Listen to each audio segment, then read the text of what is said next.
Chapter 1. The silent study, carpeted in camel red wool, is bathed in the morning light streaming in from the window and falling on the figure behind the desk. Tiny specks of dust dance in the air. A slender hand, crystal clear in the sunlight, holds a wineglass, the blood-red liquid inside gently swaying. A complicated dark purple six-pointed star pattern suddenly appears in front of the desk, disturbing the tranquility that flows in the study. The space cracks open, and a tall figure in dark purple emerges from the void. It has a graceful posture, a whip-like tail and two hooves. Its long, narrow eyes watch the figure behind the desk charmingly. The atmosphere was about to turn beautiful, but it suddenly came to a halt in the Verfirin's slightly open reddish-purple mouth. Plop, plop, a cold feeling came over the face, and the wine in the glass swayed a little. The young and handsome figure was stunned. What? The Verfirin's dexterous tongue licked her lips. Plop, plop, plop. More unbridled spittle fell on his cheeks, emitting a stench heavier than dirt. The young man, who had not had time to react, subconsciously reached out to block it, and then the boy, huddled in the thatched pile, woke up from his spoiled dream. A pig dangled its tail, emitting a smell similar to that of the Verfirin, and passed by with a snort.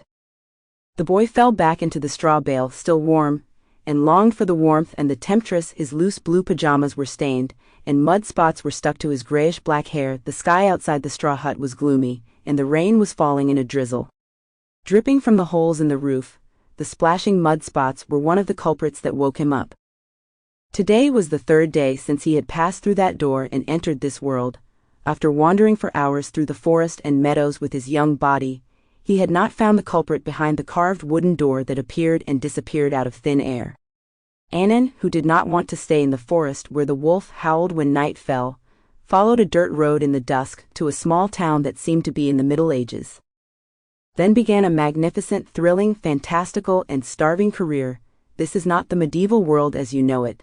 The residents and travelers with their unique skin and eye colors never spoke any known language. Oink oink, a dirty pig's head poked out from the fence under the ramshackle thatch hut not far away. But pigs are still pigs, and the sun and moon are still there. Annan waved at it. When the light rain gradually stopped, he got up from the straw and prepared for a new day's work.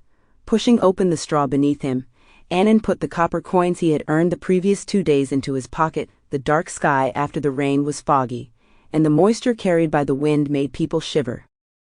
Annan wrapped his dirty, damp pajamas tightly and walked along the narrow alley, which was full of sewage, to the busiest street in town. He sat down among a group of ragged, smelly beggars, familiar with the surroundings, and began his begging work for the day. After all, he couldn't do anything else since he couldn't speak. Sample complete. Ready to continue?